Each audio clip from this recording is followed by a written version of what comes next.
Hello guys, this is a road trip I'm doing from Newcastle all the way to Meteora in Greece. It's over 4,000 miles across 17 days and 13 countries, driving through France, Switzerland, Italy, the Balkans and more, mostly avoiding big cities as I'm focusing on nature and scenic routes.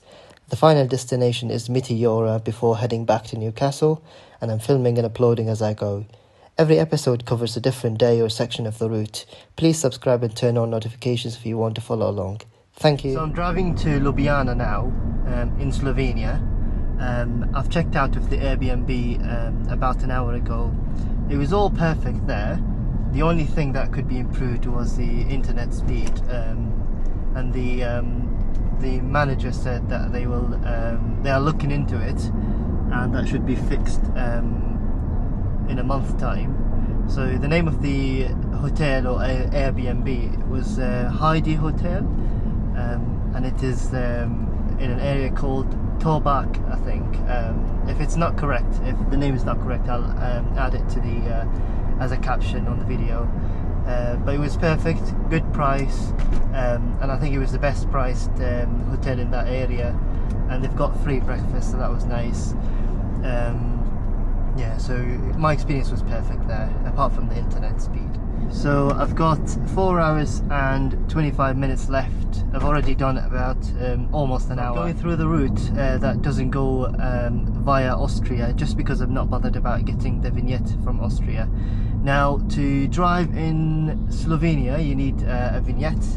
It used to be like a sticker, but not anymore. It's an online one now, so you request it on their website, which I'll add to the description, and you buy one. I think the minimum number of days is 7, and it was £16 for that. Oh no, it was 16 euros, so about £13, and it just works instantly after you get it. So the process was quite seamless. So there was some road closure because of an accident, and that added about half an hour to the already long route, and I was already behind on schedule, so I'll arrive at 2:30 PM now. I think probably I'd be able to complete the schedule and the plans I had for today, but I might stay out a bit late tonight and have a late sleep tonight because of that, but that's okay because tomorrow's drive won't be long. I think tomorrow it would be about 3 hours of drive, and that's it, so it wouldn't be that bad. So I'm quite close now to the border between Italy and Slovenia. It's about 3 kilometers and I'll cross that border. So this is the border we are crossing now. It seems like it's going to be a seamless process as there is no police here. Yeah, that's the welcome sign for Slovenia. So when I set the navigation for Ljubljana, I chose to avoid tolls. However, the duration of the trip was the double basically. So from the border to Ljubljana was about 1 hour and 40 minutes. However, when I removed that requirement of avoiding toll, the duration went down to like 45 minutes. So I went for that. Hopefully, the reason why I chose to avoid toll because I wasn't sure if the vignette would be enough to kind of cover me, or do I have to pay extra for the tolls. Now I don't mind paying, but I wasn't sure how much would I pay because it can be quite a lot. Because I remember in Portugal you would pay roughly like 25 or 30 euros in some gates, which is quite a lot. But I was just so tired, and also I'm running a bit behind on schedule, so I opted for driving on the toll roads, and we'll see what happens. Hopefully the electronic vignette would cover me and I don't have to pay extra, but if I do have to pay extra, then I'll pay it, just because I need to save time, because now it's like 1 PM, and if I went for the other route I'll get there at like 2:30 PM, so that's quite a lot of time. But now it says I'll get there at 1:43, which is okay. So I just joined the motorway and I have a lot of appreciation now for motorways. I mean, I like driving in like small sort of roads with nice scenery, but then at some point it just becomes quite tiring, and I just want to move on to a motorway to kind of progress a bit faster. So when I joined the motorway, it did kind of have a sign that you need like a vignette, the electronic one. So hopefully it's just about that, and you don't need to like pay anything extra along the way. So the speed limit on this motorway is 130 kilometers an hour, and every like few sort of kilometers you are faced with the ANPR cameras, and I think that's to detect people who don't have e-vignettes and find them basically. So you need to be careful not to get to the motorway unless you have that e-vignette. So turn right onto Ljubljana Castle. I've arrived to Ljubljana, but I'm going now to the Airbnb to check in. I'll just leave my luggage there and get myself sorted, and then continue my trip, which will be 1.2 kilometers. Turn right onto Pozowskiego ulica, which will be in the city, and then after that, so at the Airbnb I'll just double check whether it will be more convenient for me to drive to the city centre or just to take an Uber and get to the centre. And because everything in the city centre, the landmarks are in walking distances, so parking is a bit difficult. There is a car park in the centre, but it's quite pricey, so I'll see if Uber would make more sense. If it does, then I'll just do that. Otherwise I'll just drive my car and park in the centre.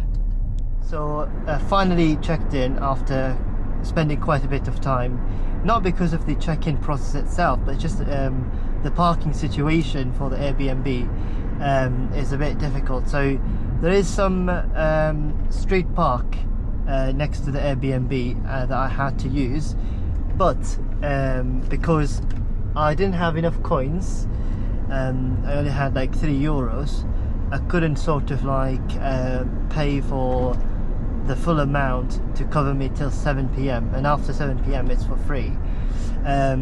Because I was planning to sort of like take an Uber. There's no Uber. I was planning to take a taxi to the centre because it would work out cheaper and more convenient for me. But because I didn't have enough, sort of money to cover me to that period, I decided to drive my car to the car park in the city centre where they accept card payments, and then we'll come back to the Airbnb after 7, so I could park there for free. Now, in terms of the other reason why I wanted to sort of not use my car is because the brakes have overheated quite a lot and they stopped working efficiently because of the long ride and going downhill for quite a long duration of time and requiring lots of braking. It was not holding the car properly when I tried to slow down. But thankfully, just a little bit of like a break from driving, about an hour, was enough to make the brakes work again as they were before. So now it's 3 PM. First thing I'll do is I'll park my car, and then I'll go to a nearby Slovenian restaurant to have some food, Slovenian food. Thankfully everything is quite close to each other, and it's very close to the car park that I'm going to. So I'll start everything at like exploration at 3 PM, and I think till like 9 or 10 should be enough to kind of cover the main highlights, because I'm just here till tomorrow morning. We are very close to the city centre, and actually there's not much traffic, and the city feels quite quiet, which is a positive thing. at least for me, in my opinion, I prefer quieter places. It is very boiling outside. I think it's 27 degrees now, so it will be a bit of a struggle. So hopefully after stopping for a bit and going for food, the weather will kind of cool down a bit by the end of my meal. So maybe it will be like about 4 p.m. or something like that, so hopefully the weather would cool down a bit. So I'm at the center of Ljubljana. You can see here, this is the park. I think it's called Zvezda Park. The castle is over there, Ljubljana Castle. The car park you can see there where people are coming out from, this is the car park. So it takes you literally to the center of the city. I think that's a church, but when I looked at it on the map, it didn't seem to be anything quite impressive. So what I will do now, I'm just going to keep walking to that restaurant, which is not far from here. I think it's just about 3 or 4 minutes walk.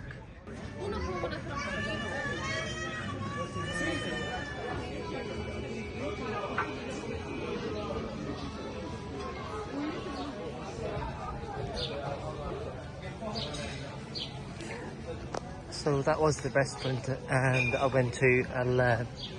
I'll put the name on the video.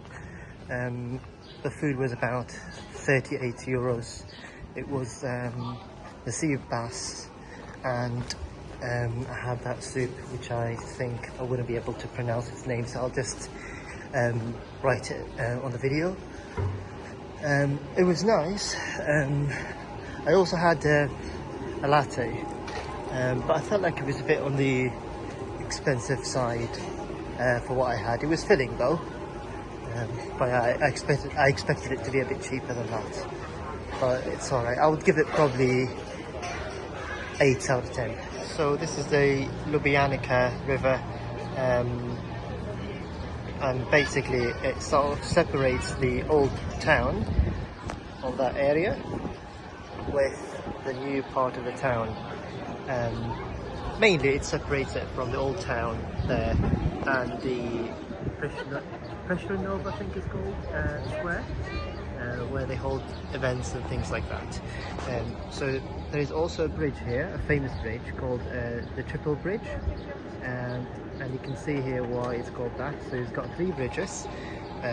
The whole idea of this bridge is that it was first built in 1840s, and it was just one bridge at the time. But then in the 1940s, an engineer was like, just to make it safer, we'll just make 2 more bridges for pedestrians on either side. And that's that idea was a new thing. It was not like known before, and this is why it became famous. So you can see also on both sides of the river there are so many cafes and shops along the river. And what I will do now is I will go to Prešeren, I think, the square, and then after that there's not much going on now, so normally they hold events and things like that. I passed through it just now, and then we'll cross that bridge, go to the other side, the old town, to see the cathedral, and then go to the Ljubljana Castle. So this is the Prešeren Square. Yeah, I had to check how to pronounce it, and they have got some sort of there's somebody who's like playing drums or some sort of musical instruments. There's that monument there. This is the monument of Prešeren, the guy whose name this square is after.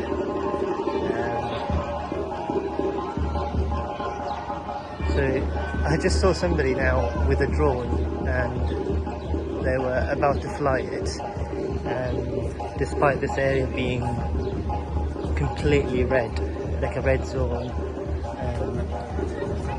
Yeah, I mean, I would have wanted to fly the drone if it wasn't for it being unsafe to fly it.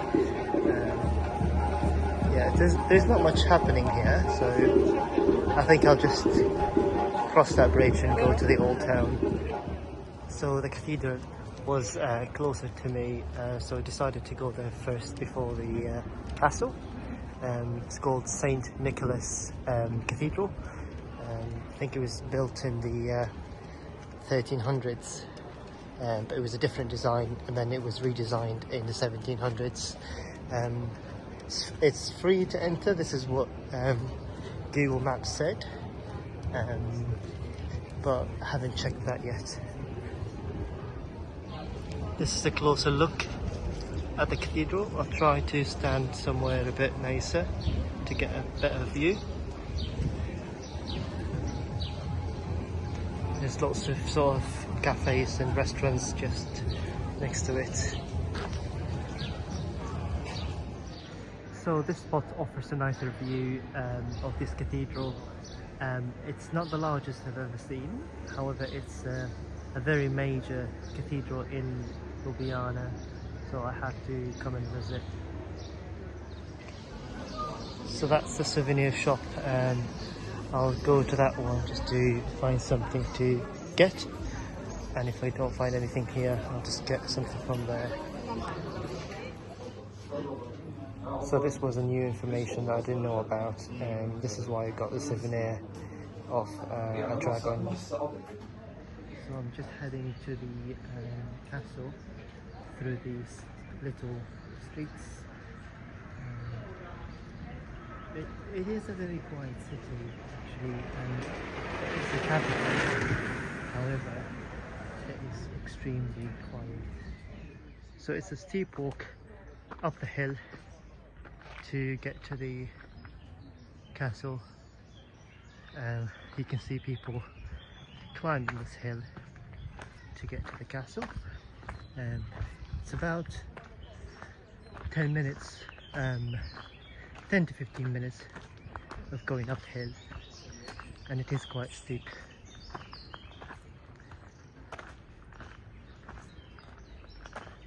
So we are not at the top yet, but we're getting good views, so quite optimistic about what the view would be at the top. Oh yes, I forgot to mention, there is some sort of like a teleferic that can take you up. You can see there. It can take you also down if you're struggling.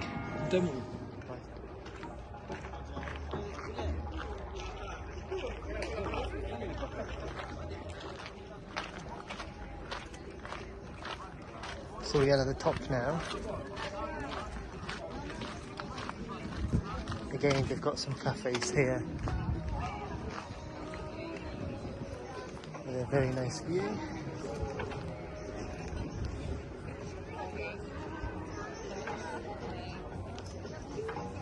We'll try to find the best spot to take a video of the view of the city. So this is a nice view of the castle, and it oversees the entire city.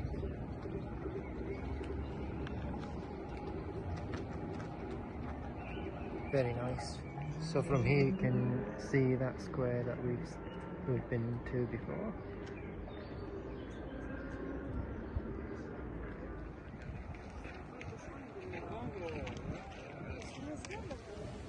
So I'm going downhill now. I'm quite thirsty, so there's a water fountain that I'll go to, and then continue walking to a street that is full of graffiti, and it is another landmark in the city.